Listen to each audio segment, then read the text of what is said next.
Well, we're back on the Scout project. It's been mothballed for a couple of months due to various reasons, lack of product, etc. Finally got a wiring harness. Dealt with PSI out of New Jersey, Performance Systems Integration.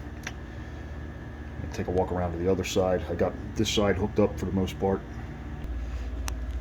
Over to the right side of the vehicle. Quality harness. I got to get this hooked up to the starter and get these various sensors hooked up. And do a 2-inch hole through the firewall there. I still have to get the grommet pushed through, but 2 inches, that's pushing it. It's tough getting that whole harness through there, but I did manage to do it. I've got the transmission connectors here, so I still have to get under there and connect that up. Don't mind the mess in here. It's been more of a storage unit than anything the past couple months because we've been waiting on other odds and ends. Kind of lost interest in the project for a little while. Here's the rest of the harness where we got to connect up the PCM and everything under the dash from the brake light, the brake switch for the torque converter.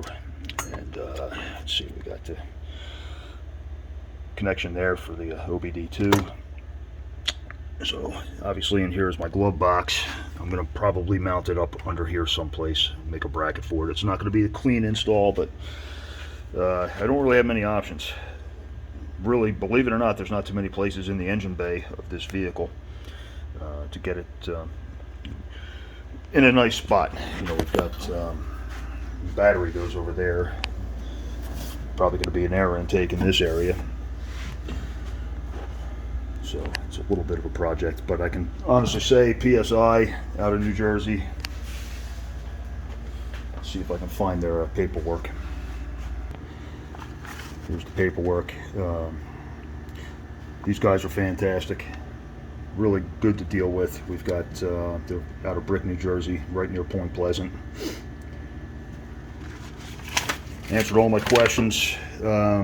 As far as, you know, what I don't know what I'm doing with one of these swaps. It's the first one I've ever done. I still have a lot of work to do, but you know, I can honestly say that they were the best to deal with so far. The Holley system that I ordered months ago is on intergalactic back order. We're probably never going to see that, so I just kind of got my money back on that one.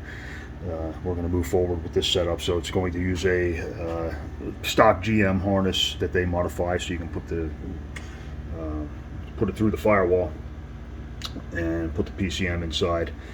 I just got a refurbished PCM with basically a stock tune, so it should start and run eventually once I get the fuel lines connected and all that crap. So other than that, we're good to go.